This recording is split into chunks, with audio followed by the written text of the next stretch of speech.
ये कोई नई बात नहीं है। आप 1989 को याद कीजिए, इलेक्शन रिजल्ट आने के बाद राजीव गांधी चुनाव हार गए, प्रेस कॉन्फ्रेंस की, कहा कि ये कैसे हो सकता है, मैं तो इस रिजल्ट को मान ही नहीं सकता। 1984 में बीजेपी को 8% वोट मिले, 2 सीटें मिली। अब इनका वोट शेयर 12% हुआ और इनको 85-86 सीटें मिल गई।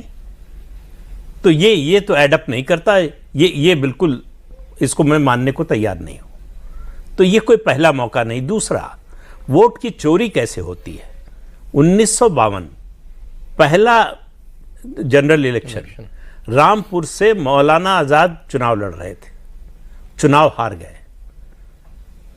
वहां से जो विपक्ष के उम्मीदवार थे उनको लगभग 20,000 वोट से जीता हुआ घोषित कर दिया। डीएम जो रिटर्निंग ऑफिसर होता है उसने, और उनकी पार्टी के लोग जुलूस निकालने लगे।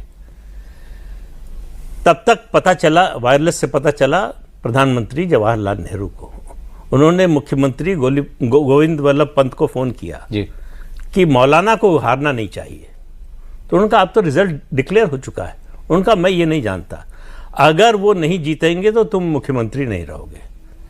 ये उस समय के जो डायरेक्टर इंफॉर्मेशन थे, उन्होंने अपनी किताब लिखी, उसमें इसका जिक्र किया है। पंत जी ने उनसे कहा, टंडन जी थे, उनका पहला नाम याद नहीं आ रहा मुझे, उनसे कहा कि भाई आप डीएम से बात कीजिए और रिजल्ट बदलवाइए। तो उन्होंने कहा कैसे हो सकता है। डीएम को फोन किया, डीएम ने कहा कि हम रिजल्ट खुद घोषित कर चुके हैं। तो बोले कि अगर जो है नहीं होगा तो ना पंत जी की नौकरी रहेगी ना आपकी नौकरी रहेगी। तो उस समय जो पोलिंग का तरीका था, वो हर उम्मीदवार का एक बक्सा होता था। अच्छा। उस पर कोई सिंबल नहीं होता था, कुछ नहीं होता था, कोई मुहर नहीं लगती थी।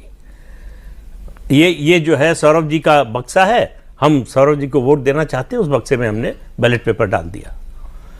तो जो जीता हुआ कैंडिडेट था उसके बक्से से निकाल के वोट मौलाना आजाद के बक्से में डाल दिया गया और उनको जीता हुआ घोषित कर दिया गया। किताब में लिखा गया, ये किताब में लिखा गया। तो वोट की चोरी इस तरह से होती है। तो अब वो एक ट्रेडिशन चला आ रहा है कांग्रेस पार्टी का।